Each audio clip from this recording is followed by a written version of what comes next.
उत्तराखंड में corona curfew या lockdown एक हफ्ते के लिए और बढ़ा दिया गया है।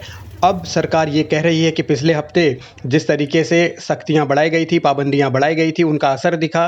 कोरोना के केस घटे राज्य में और इसीलिए अगले हफ्ते के लिए भी इसे लागू किया जा रहा है। 25 मई तक सख्त पाबंदियां रहेंगी। कुछ नए नियम कायदे भी सरकार ने बनाए हैं, जिनका पालन करने की सरकार ने लोगों से उम्मीद जताई है। सरकार का दावा है कि अगर चेन तोड़नी है तो इस तरीके के कदम उठाना बहुत ज़रूरी है। उच्च स्तरीय बैठक में मुख्यमंत्री जी की अध्यक्षता में तय हुआ है कि इस द्वितीय फेज में हम लोगों ने राज्य में 18 तारीख से लेके 18 तारीख सुबह 6 बजे से 25 तारीख सुबह 6 बजे तक द्वितीय फेज में कोविड कर्फ्यू लागू किया जाएगा, जिसमें विगत जो एसओपी थी उससे इतर कुछ व्यवहारिकता की दृष्टि को देखते हुए कुछ परिवर्तन किए गए। मसलन सरकार का निवेदन है, तमाम बार सरकार ने अपील की है कि हालात को देखते हुए शादियों को स्थगित कर लिया जाए। अगर ये संभव नहीं है तो शादियों में 20 की सीमित संख्या तक जो अनुमति है, लेकिन उसमें 72 घंटे पूर्व के RT-PCR को अनिवार्य कर दिया गया है कि 72 घंटे पूर्व का RT-PCR उनके पास नेगेटिव रिपोर्ट होनी चाहिए। शादियों में शामिल होने के लिए RT-PCR की नेगेटिव रिपोर्ट ज़रूरी होगी।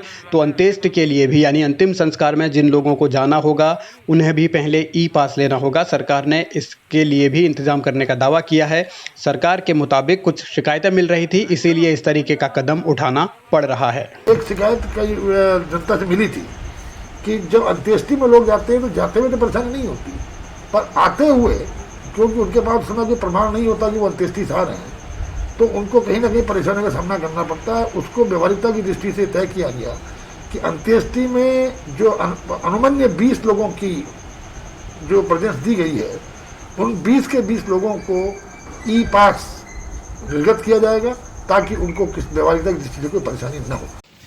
उत्तराखंड में ही आवाजाही के लिए, यानी अगर किसी को गढ़वाल से कुमाऊं या फिर कुमाऊं से गढ़वाल आना जाना है तो उसे पास की ज़रूरत तो नहीं पड़ेगी, लेकिन पोर्टल पर रजिस्ट्रेशन ज़रूर कराना होगा ताकि किसी तरीके की दिक्कतें ना हों।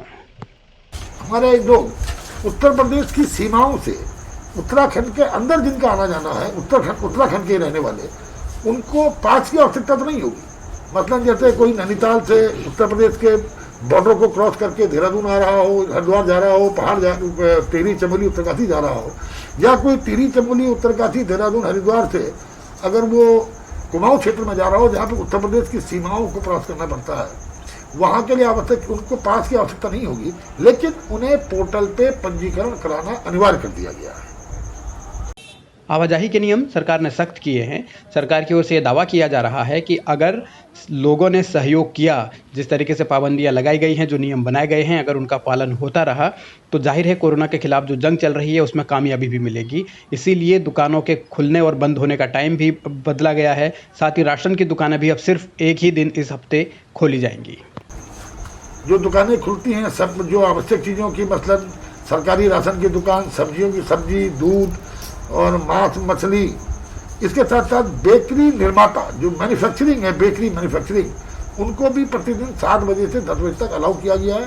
और जो पिछली बार आपने देखा, जब पहले फेज में 14 तारीख को हम लोगों ने दुकानों को 7 से 12 अलाउ किया था, इस द्वितीय फेज में 21 तारीख को 7 बजे से 10 बजे तक की दुकानों को, जो राशन की दुकान और किराने की दुकान होंगी, वो 7 बजे से 10 बजे तक अनुमति की गई है 21 तारीख को।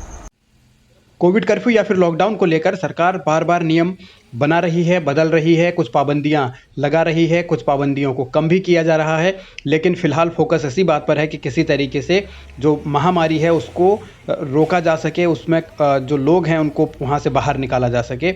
लेकिन सबसे बड़ी चुनौती सरकार के सामने अभी भी वही है कि गाँवों में जो संकट है, गाँवों में जो संक्रमण फैल रहा है, उसकी चेन कैसे तोड़ी जाए, उस पर नकेल कैसे कसे जाए। क्योंकि शिकायतें या आरोप इस बात को लेकर भी हैं कि सरकार ने अब टेस्टिंग भी घटा दी है, इसलिए आंकड़े कम दिख रहे हैं। लेकिन सच क्या है, ये सरकार को बताना पड़ेगा और संकट से लोगों को बचाना पड़ेगा।